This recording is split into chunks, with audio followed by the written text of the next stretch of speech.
బోడే రామచంద్ర యాదవ్ సారథ్యంలో BCY party నేతృత్వంలో BC సింహ గర్జన. బీసీ రక్షణ చట్టం అమలు, రాజధానిలో బీసీలకు 1000 ఎకరాల భూ కేటాయింపులు, బీసీ కార్పొరేషన్లకు నిధులు, సమగ్ర కులగణనతో విద్యా, ఉద్యోగ, ఉపాధి, చట్టసభల్లో 44% రిజర్వేషన్లు ప్రధాన ఎజెండాగా ఈ నెల 22న విజయవాడ గుంటూరు హైవే నాగార్జున యూనివర్సిటీకి ఎదురుగా జరగనుంది. ఈ చారిత్రాత్మక ఘట్టంలో భాగస్వాములు కావడానికి బీసీ సోదర సోదరీమణులందరినీ సాదరంగా ఆహ్వానిస్తున్నాం. కదలిరండి, మన ఐక్యతను చాటుదాం. ఢిల్లీలో ఏఐ సదస్సులో యూత్ కాంగ్రెస్ చేసినటువంటి నిరసనపై దేశవ్యాప్తంగా విమర్శలు వెల్లువెత్తుతున్నాయి. ప్రపంచ దేశాల ముందు కాంగ్రెస్ దేశం యొక్క పరువు తీసిందంటూ నెటిజన్లు ఆగ్రహం వ్యక్తం చేస్తున్నారు. కాంగ్రెస్ తీరుపై వైఎస్ఆర్ కాంగ్రెస్ అధినేత వైఎస్ జగన్ అభ్యంతరం వ్యక్తం చేశారు. ఆర్టిఫిషియల్ ఇంటెలిజెన్స్ సబ్మిట్లో దేశం తలదించుకునేలా యూత్ కాంగ్రెస్ ప్రవర్తించిందని ఆయన మండిపడ్డారు. మనకు ఎన్ని రాజకీయాలున్నా ప్రపంచం ముందు అంతా కలిసే ఉండాలని హితవు పలికారు. అయితే ప్రతి ఒక్కరికి దేశమే తొలి ప్రాధాన్యత అన్నారు జగన్. ఇదిలా ఉంటే కాంగ్రెస్ నిరసనపై సమాజ్వాదీ పార్టీ అధ్యక్షుడు అఖిలేష్ యాదవ్ కూడా అభ్యంతరం వ్యక్తం చేశారు. ప్రపంచ ప్రతినిధుల ముందు నిరసన చేయాల్సి ఉండేది కాదని కూడా ఆయన తెలిపారు.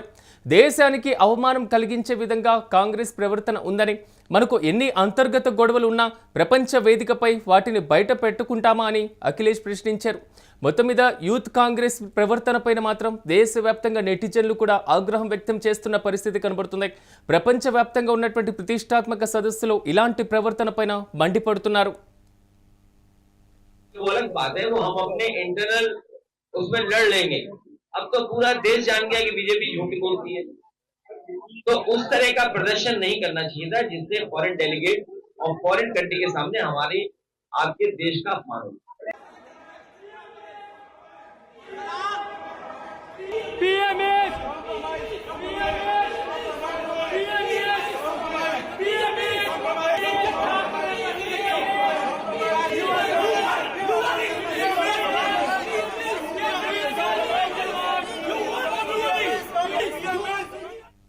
ఇక ఇదే అంశానికి సంబంధించి మరింత సమాచారం మా ప్రతినిధి వెంకట్ అందిస్తారు. వెంకట్, చెప్పండి, మొత్తం మీద మాత్రం ఢిల్లీలో ఆర్టిఫిషియల్ ఇంటెలిజెన్స్ సదస్సు, సో దేశం ప్రతిష్టాత్మకంగా తీసుకున్నటువంటి ఈ సదస్సులో యూత్ కాంగ్రెస్ ప్రవర్తించినటువంటి తీరుపైన విమర్శలు వస్తున్నాయి. తాజాగా జగన్తో పాటుగా అఖిలేష్ స్పందించారు. పూర్తి డీటెయిల్స్ ఏంటి?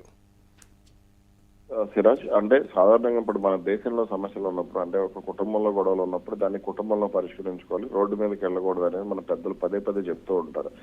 ఎన్ని గొడవలు ఉన్నా సరే దానికి పరిష్కార మార్గం అనేది మన పెద్దలు, అంటే మన హిందూ సంస్కృతిలో కూడా అది ఉంది. అంటే మన దేశ సంస్కృతిలో కూడా ముందు నుంచి కూడా అది ఉన్నటువంటి విషయం అన్నమాట. అంటే ఎన్ని కుటుంబంలో గొడవలు ఉన్నట్టు అది గోడల మధ్య ఉండాలి తప్ప బహిరంగంగా కాకూడదు అనేది మనం పెద్దల నుంచి కూడా నేర్చుకుంటూ వచ్చాం. కానీ ఈ విషయాన్ని కాంగ్రెస్ పార్టీ పూర్తిగా మర్చిపోయింది అనే విషయం అయితే స్పష్టంగా అర్థమవుతుంది. వాళ్ళు ఏదైతే ఇప్పుడు ఆర్టిఫిషియల్ ఇంటెలిజెన్స్ సంబంధించి ప్రపంచవ్యాప్తంగా కూడా పలు దేశాలు పెట్టుబడుల కోసం, అంటే అంతర్జాతీయ సంస్థలు పెట్టుబడులు పెట్టేందుకు తీవ్ర స్థాయిలో ప్రయత్నాలు చేస్తున్నాయి. మన దేశంలో కూడా ఆంధ్రప్రదేశ్ కానీ, తెలంగాణ కానీ, కర్ణాటక, తమిళనాడు, అదేవిధంగా అటు మహారాష్ట్ర, అదేవిధంగా పంజాబ్ కానీ, హర్యానా కానీ ఆర్టిఫిషియల్ ఇంటెలిజెన్స్ సంబంధించి పెద్ద ఎత్తున పెట్టుబడులను ఆహ్వానించేందుకు, గుజరాత్ కానీ వీళ్ళందరూ కూడా ప్రయత్నాలు చేస్తున్నటువంటి పరిస్థితి ఉంది. ఇలాంటి సమయంలో ఇటువంటి అంతర్జాతీయ వేదికలు, అంటే ఇటువంటి కార్యక్రమాలు జరగడం అనేది నిజంగా ఆ దేశానికి గర్వకారణం.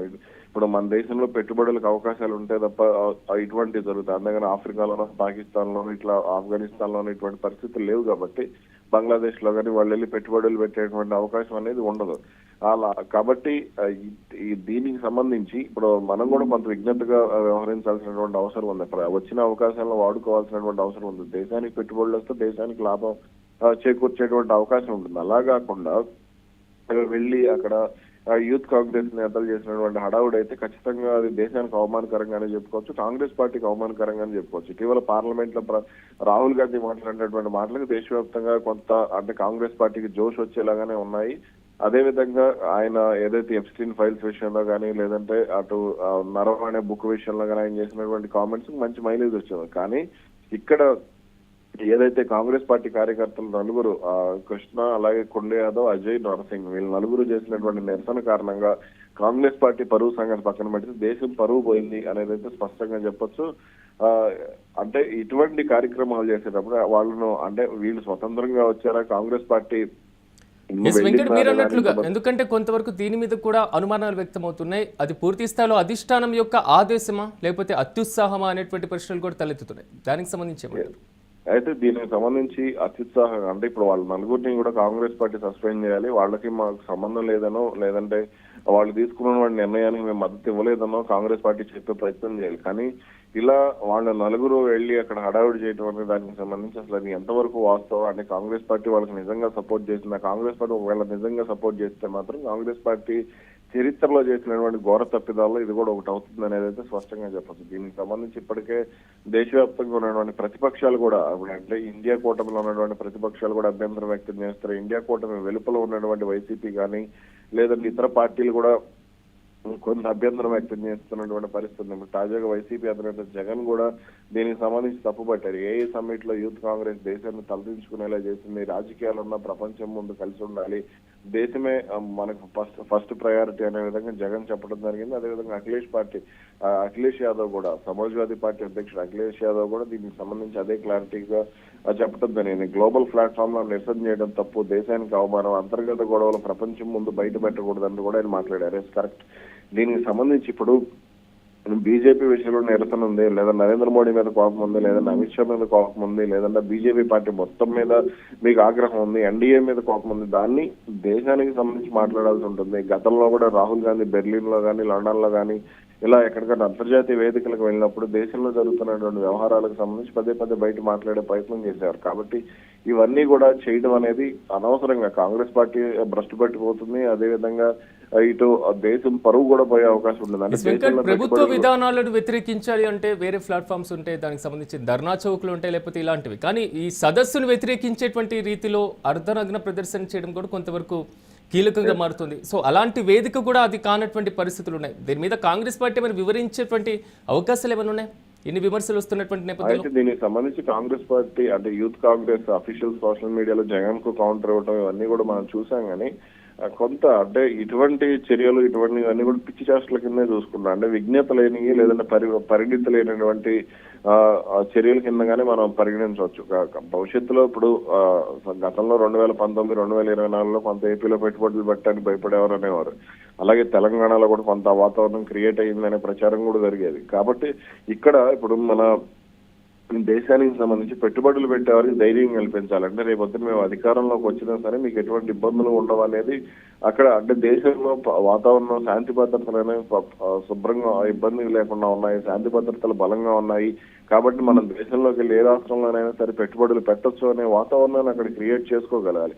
అది ఉంటే అది ప్రతిపక్షాలకు కూడా బలంగానే ఉంటుంది. ఇప్పుడు కాంగ్రెస్ పార్టీ దేశంలో అనేక పలు రాష్ట్రాల్లో కర్ణాటకలో అధికారంలో ఉంది, లేకపోతే అలాగే తెలంగాణలో అధికారంలో ఉంది, రేపొద్దున తమిళనాడులో తిరిగి మళ్ళీ అధికారంలోకి డిఎంకేతో కలిసి రావాలని చూస్తోంది, కేరళలో అధికారంలోకి వచ్చే సంకేతాలు ఉన్నాయి, పశ్చిమ బెంగాల్లో ఎన్నికలు ఉన్నాయి, అస్సాంలో ఎన్నికలు ఉన్నాయి. కాబట్టి ఈ రాష్ట్రాల్లో ఎన్నికలు ఉన్నప్పుడు ఆయా రాష్ట్రాల్లో పెట్టుబడులు పెడితే వాళ్లకు రేపొద్దున కాంగ్రెస్ వచ్చినా సరే ఇబ్బంది ఉండదు అనే వాతావరణాన్ని కాంగ్రెస్ పార్టీ క్రియేట్ చేసుకోవాలి.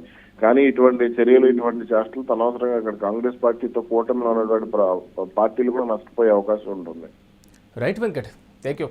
మొత్తం మీద సాధారణంగా అంతర్జాతీయ సదస్సులను ఒక దేశంలో నిర్వహించడం గొప్ప విషయంగా భావిస్తూ ఉంటారు. సో ఆధునిక కాలంలో పెరుగుతున్నటువంటి టెక్నాలజీని యూజ్ చేసుకోవాలనేటువంటి ఉద్దేశంతో సో ఢిల్లీలో జరిగినటువంటి ఆర్టిఫిషియల్ ఇంటెలిజెన్స్ సదస్సులో మాత్రం యూత్ కాంగ్రెస్ చేసినటువంటి తీరు నిరసన పైన దేశవ్యాప్తంగా విమర్శలు వస్తున్నాయి. సాధారణంగా ఇలాంటి సదస్సులు నిర్వహించినప్పుడు ప్రతి ఒక్కరు స్వాగతించేటువంటి రీతి ఉంటుంది. కానీ ప్రభుత్వ విధానాలను వ్యతిరేకించాలి అంటే వారికి వేరే వేదికలు కూడా అందుబాటులో ఉన్నటువంటి పరిస్థితులు.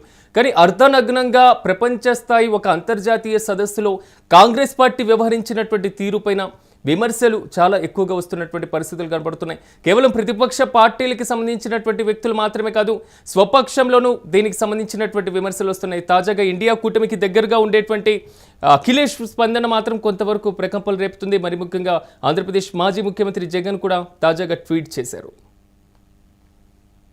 If we tell it, a car will move or stop only if we tell it. AI can orders to itself. Combine AI and robotics, machines have both physical and mental capabilities. In this context, it is important when we set an agenda for the future, and AI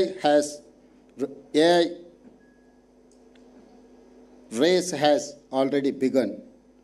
We see leadership of a few countries companies